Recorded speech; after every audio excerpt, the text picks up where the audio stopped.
How coal fuels India's insurgency. In mineral-rich jungles, Maoist militants find a foothold through violence and extortion. Coal worker Ajay Marijan carries a load from an open pit mine to a waiting truck in Bokapari, Jharkhand state. Indigenous woman pose in front of a painted scene at the annual festival in the village of Orcha in Chhattisgarh state's Abusmar forest, the main base of the Maoist rebels known as Naxalites.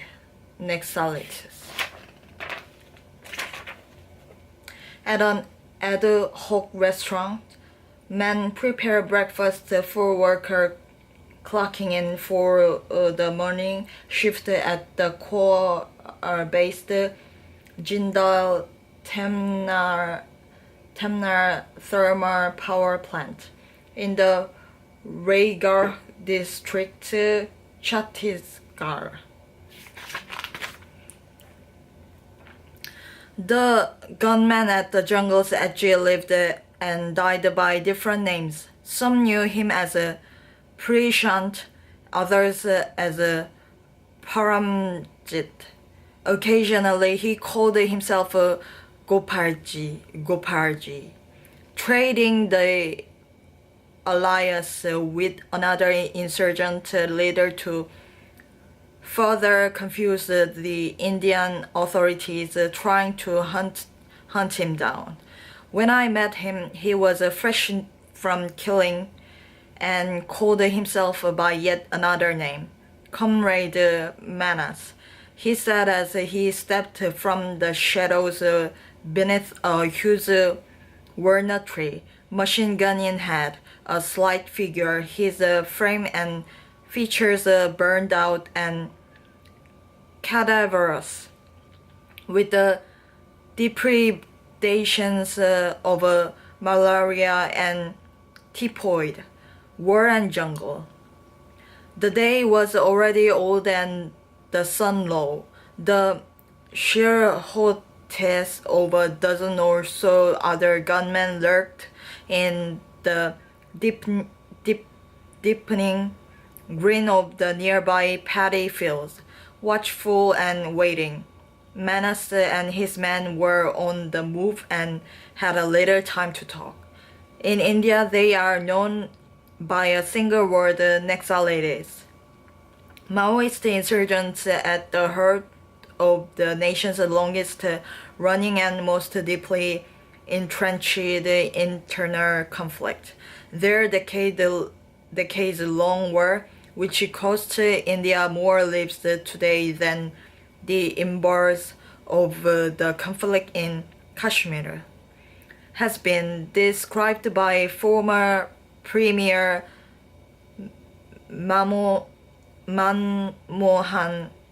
Singh as India's greatest internal security threat.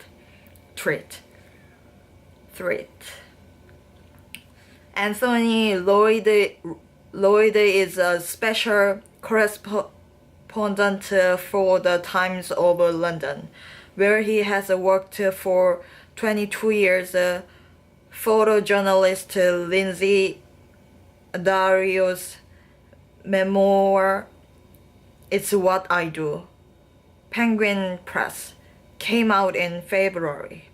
Standing in the back of a truck, a man collects the body of his son, Nakul Munda, in the village of Heso in Jharkhand. Naxalites shot the teenager for allegedly being a police informant. In the spate of violence 24 hours before our rendezvous, Manas was just 27 years old, and his men had killed 6 policemen and wounded 8 more in an ambush across the range of low hills at whose base we now met. The attack had put the Naxalites back on the front pages of India's newspapers, and security forces were on the move in angry response.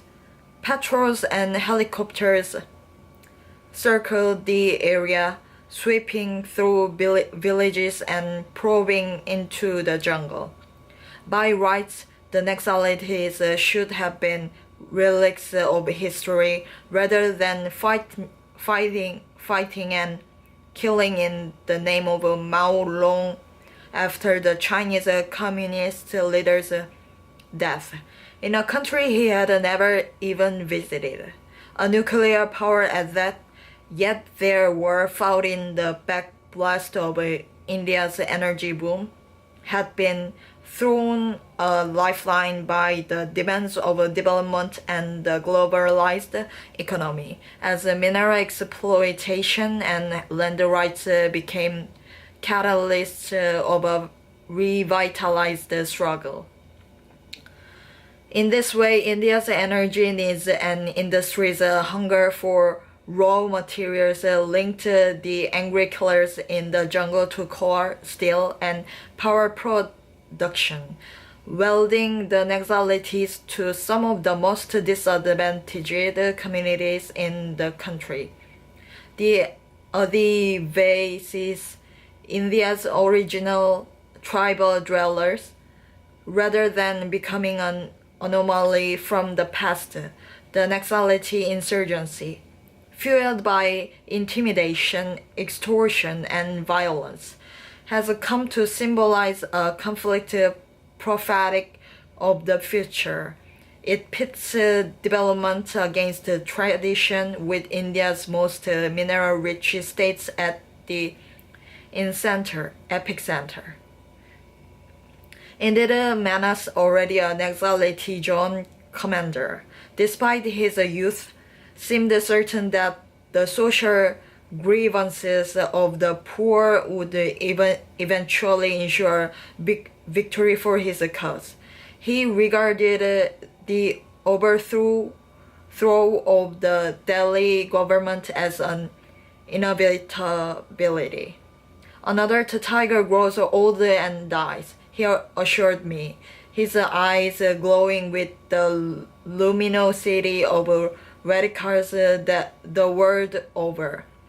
Just as the government we are trying to oust is old, decaying, and ready to die, our revolution is young and bound to grow. These are the laws of the universe. In a battle between politicians and a new society run by the people are bound to win. He spoke until the last of the sun had dipped beneath the tree line, and then he slipped off into the shadows with his men. The security forces were getting closer, and they had no wish to become encircled. The next time I saw his face, Manas was dead.